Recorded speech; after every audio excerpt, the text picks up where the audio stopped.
हमर कुटिया के द्वार पर चरण लथिन राम ओथिन। हमर कुटिया के द्वार पर चरण लथिन राम ओथिन। राम ओथिन आई राम ओथिन। राम ओथिन आई राम ओथिन। हमर कुटिया के द्वार पर चरण लथिन राम ओथिन। हमर कुटिया के द्वार पर चरण लथिन राम ओथिन।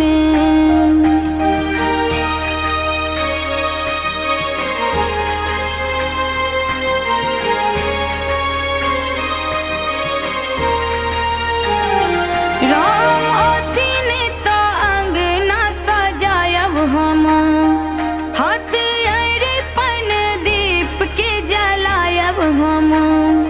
राम ओथिन तो अंगना सजायब हम, हाथ अरिपन पर दीप के जलायब हम। नैना व्याकुल हमर दुख दूर करथिन राम ओथिन। नैना व्याकुल हमर दुख दूर करथिन राम ओथिन।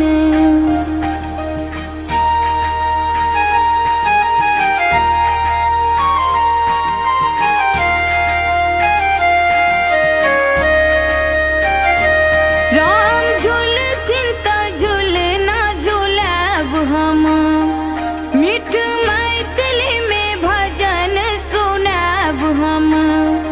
राम झूलथिन त झूलना झूलब हम, मीठ मैथिली में भजन सुनाब हम।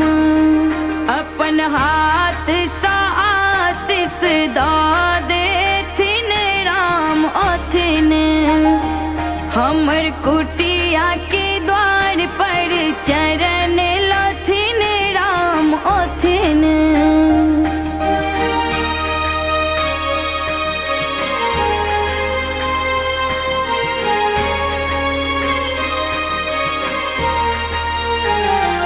आई मीठ मीठ व्यंजन बनाब हम, अपना हाथ से भोग लगाब हम।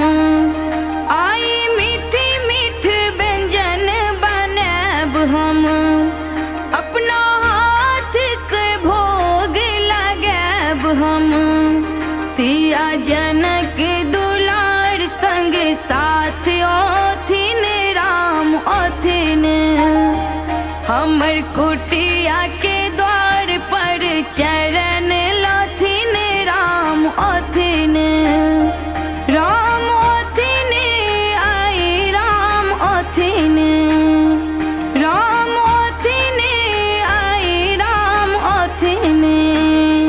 हमर कुटिया के द्वार पर चरण लथिन राम ओथिन।